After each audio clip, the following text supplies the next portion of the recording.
کسی شخص کی فجر میں دیر سے آنکھ کھلی تو اس نے دیکھا کہ اس میں غسل واجب ہے اور وقت بہت ہی قلیل ہے، تو اس نے سوچا اتنے میں غسل کروں گا وقت ہی نکل جائے گا، تو اس نے کہا چلو سو جاتا ہوں، سو گیا، بعد میں جب فجر نکل گئی تو غسل کر کے اس نے قضا نماز ادا کی، تو اس طرح سو جانے کی کیا شرعی حیثیت ہے؟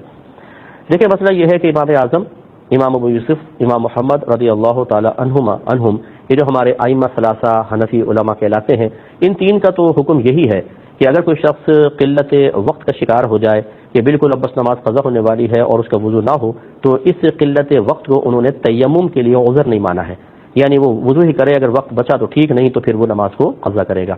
اسی طرح غسل کا مسئلہ ہوگا، لیکن آپ ہی کے ایک شاگرد امام اعظم کے امام ظفر رحمۃ اللہ علیہ ہیں، وہ یہ فرماتے ہیں کہ اس شخص کو چاہیے تھا کہ فوراً تیمم کرتا، نماز ادا کر لیتا اور بعد میں پھر غسل وغیرہ کر کے نماز کو یا وضو کر کے نماز کو قضا ادا کرتا۔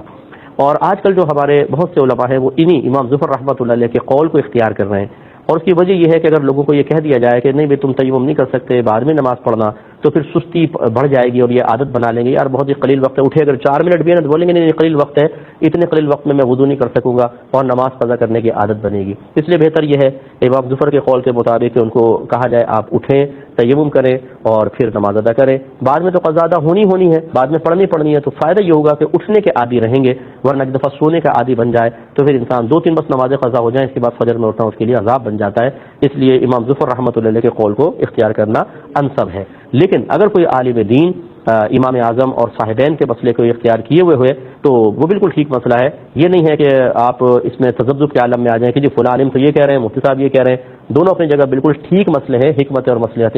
دونوں کے پیش نظر ہیں، لہٰذا وہ مسئلہ بھی اپنی جگہ صحیح ہے۔